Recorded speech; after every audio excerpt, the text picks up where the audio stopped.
Julio Hernández López escribió en La Jornada: conforme a las presiones de Estados Unidos, la Administración Colonial de México transfirió a Joaquín Guzmán Loera, el Chapo, a una deficitaria cárcel federal en Ciudad Juárez, Chihuahua, a unos pasos físicos de ser extraditado. Un descarado movimiento penitenciario, preludio de resoluciones ya acordadas. Un doblegamiento explícito de los pinos ante Washington. Será muy dañino para el interés nacional la entrega de un narrador clave del amaciato entre políticos y capos para sostener el negocio casi institucionalizado del narcotráfico y de vertientes similares.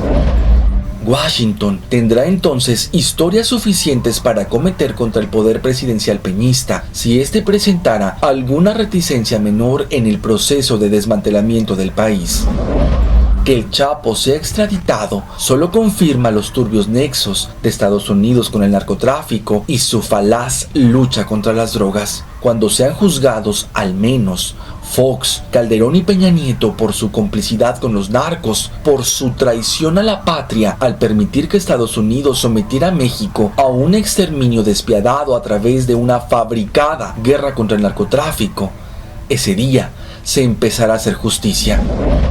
Por lo pronto, todo seguirá igual.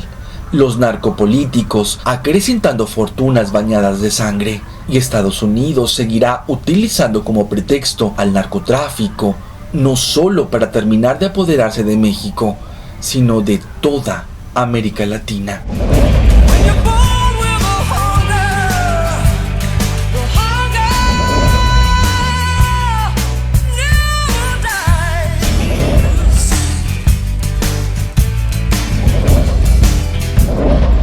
Estados Unidos es quien fomenta el consumo de drogas ilícitas, multiplica cárteles de la droga y fabrica guerras para controlar, invadir y obtener millonarias ganancias.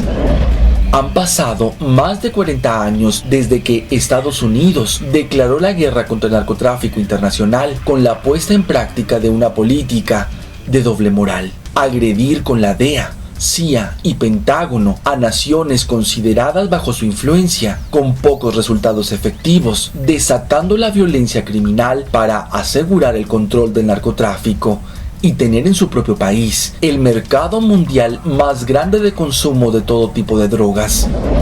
La guerra contra las drogas patrocinada por Washington y sus aliados no tiene mucho que ver con la seguridad nacional o acabar con el tráfico de drogas, y todo que ver con generar ganancias. Involucra fraguar alianzas estratégicas contra los gobiernos de países como Venezuela, Ecuador y Bolivia. La alianza clave para Estados Unidos es la cadena de gobiernos neoliberales en la costa Pacífico: Chile, Perú, Colombia, Centroamérica y, claro, México. La farsa es cada vez más evidente. El narcotráfico no se ha detenido. Crece el consumo interno y al final del día el resultado no se traduce en disminución de la presencia de los cárteles o de su control territorial, sino en mero reacomodo en los corredores de la droga, reconfiguraciones internas, escisiones y nuevas alianzas.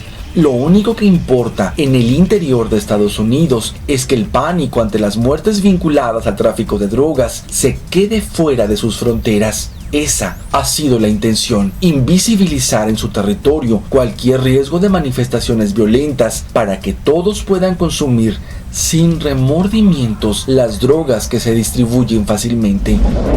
Estados Unidos potencializó el consumo de drogas en México para reclutar adictos y convertirlos en asaltantes, extorsionadores, secuestradores y asesinos.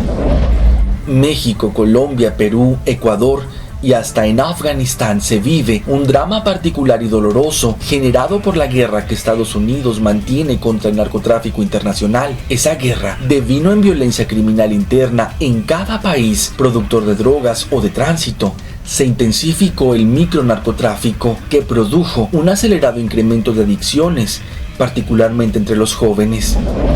En México crecieron el consumo y las adicciones al tiempo en que Estados Unidos subía sus muros pero también cuando los traslados se empezaron a pagar con mercancía en lugar de dinero en efectivo. De ser un país exportador de droga o puente de ingreso al norte, México se convirtió en un país de consumidores.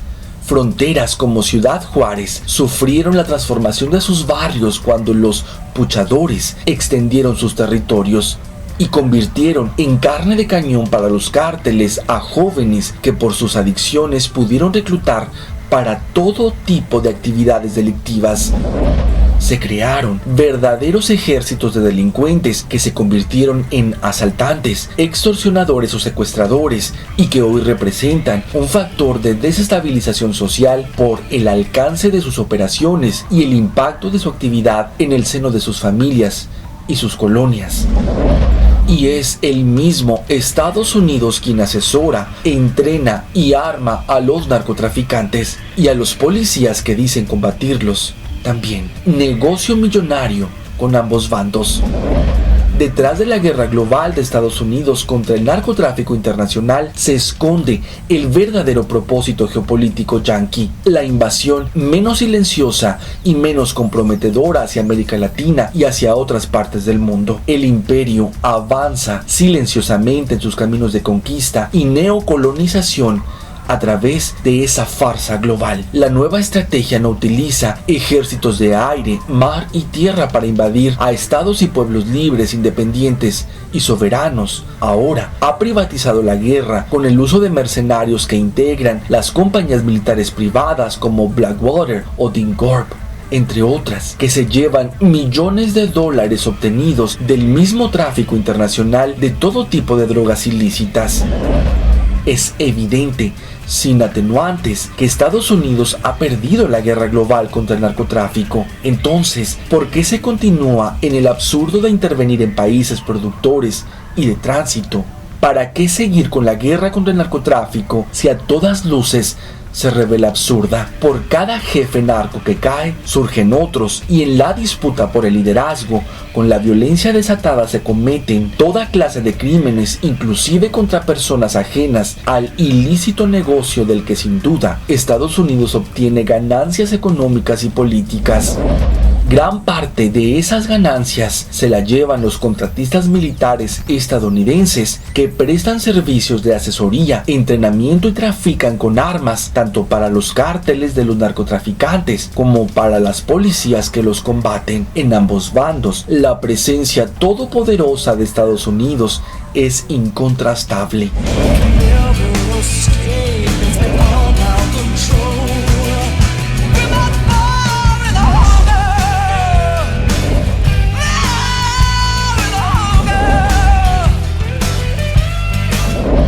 Pero para que el negocio sea redondo, el plan parece involucrar como meta final la precipitación de México como un estado fallido, lo cual ha permitido la movilización del aparato militar estadounidense en México y la apropiación de los recursos naturales, tanto como por un pacto de ayuda, como por una medida de seguridad nacional y de protección de su frontera. El gobierno mexicano no es un estado fallido porque cumple todas las tareas asignadas por el imperio. Toda la propaganda de Washington está a favor de la militarización de México para proteger los intereses de las corporaciones transnacionales y de la banca extranjera. Entonces, que el Chapo esté o no en la cárcel, sea extraditado o no, no cambia absolutamente nada mientras los verdaderos amos del narcotráfico sigan ahí.